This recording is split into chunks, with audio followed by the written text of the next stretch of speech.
Hey DIYers, how's it going today?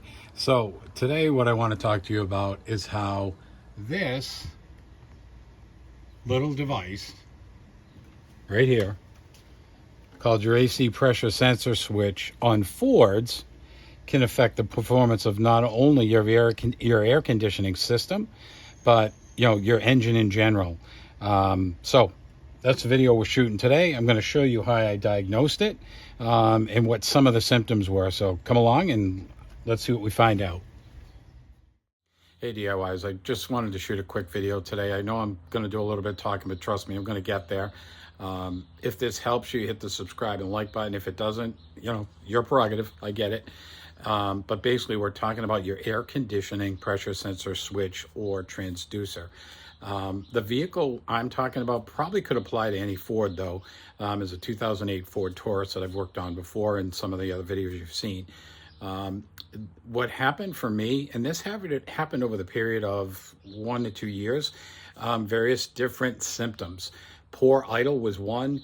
Obviously no cold air, so just blowing hot air. And that erratic idle was kind of funky. And after looking at some service data, yeah, it kind of pointed not to the pressure sensor, but it could affect your idle. So in this video, I'm going to use some scan tools. I'm going to use an AC gauge set. For those of you who choose to use ohm meters, you could do that. I'm not going to do that in this particular video, and I'm not in the habit of just jumping pressure sensor switches out either. But you could always take a ride to your local junkyard and pick one up, which is what I did. I did purchase a brand new one, but I did purchase some used ones at a junkyard too, and I'll shoot another video with that. But enough talking. Let's jump into this. So the tools I used were provided, or actually I purchased from a company called Xtool. If you don't know who they are, I suggest you reach out, find them on Amazon. I can give you some links if need be. Just crazy good tools at a reasonable price. They've saved me so much money. Again, not a sponsor, but just crazy good tools. So I used the IP608. And I use the A30D. There's an A30M now. So that's a Bluetooth device. Plugs into your DLC, your diagnostic connector. And then you can use a phone, an Android, whatever, an iPad. I use an iPad, which is what I'm going to use in this video. And that's what I use to look at my live data. And then I use the gauge set. You can get these things anywhere, Amazon, Harbor Freight, any number of places. But those were the tools that I used for this diagnosis. So after hooking up my Bluetooth adapter and using the A30D, we get this Xtool screen.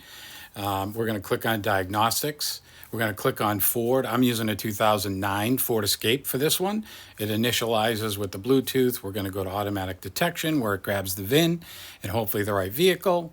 And hopefully we pull up, and before we do that, this car, we have to select whether it's equipped or not equipped with a navigation system. Not equipped. So you can see 2009 Ford Escape. We're going to click OK. Once we click OK, then we're going to move on. We're not doing a scan, we're doing a system selection. We're going to go to Power Control Module. We're going to select Live Data because we want to look at the data PIDs. And I'm going to speed up the loading of the live data PID just so we can get to the next. So what's going to happen is you're going to get all of your PIDs from the vehicle. I want to select the first 4, select it as a custom. And now what I can do is I can actually review the live data set that you're seeing right now. And you can see where it says pressure sensor of air conditioning AC. That's the pressure transducer we're talking about. We also have a voltage reading just below it. And then it's telling me that there's no fault because it's looking at the resistance of the particular component and is the AC on or off. So I pulled up this custom screen for us so that we can see exactly which PIDs are monitoring which. So right now you're looking at the pressure transducer and where its location is in the car. When we look at these 4 PIDs, again, just to go back to it, cycling switch of air conditioning compressor, that's when you turn it on in the vehicle. That should go to on when you flip the switch if everything's working correctly. The air conditioning AC pressure switch open, that's telling you that it's actually a allowing it to work and charge. If that goes to a closed position, it shuts down the air conditioning system. That's what was happening to me, because the next PID, number 3, instead of seeing a relevant PSI value that was measured and it was accurate, it was measuring something like 500 PSI. So it was disabling my air conditioning system.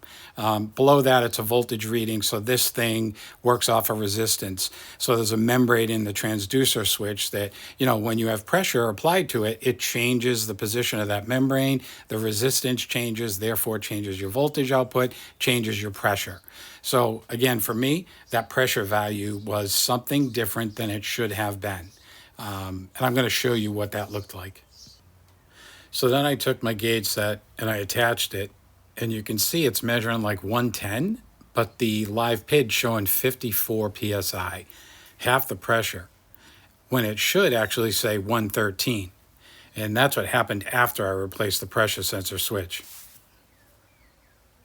So after replacing the pressure sensor switch, again, everything went back to normal. You can see, I've got my live PIDs up. I've got a chart that's kind of showing you approximate values, what the low pressure side should be, what the high pressure side should be, what my gauge set was reading, and, given humidity and all those other things that you got to consider. So for me, pressure sensor worked. Ironically, it's the third one I've used from Oreilly in less than a year.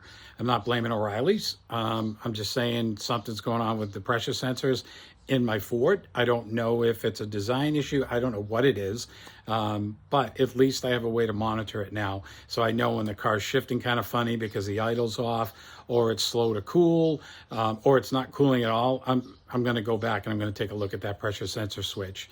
So I'm hoping this helps somebody out there.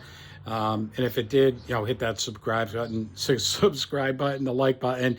And if it didn't, let me know how I can do something better for you. But for now, we'll talk another day, and you guys have a great one.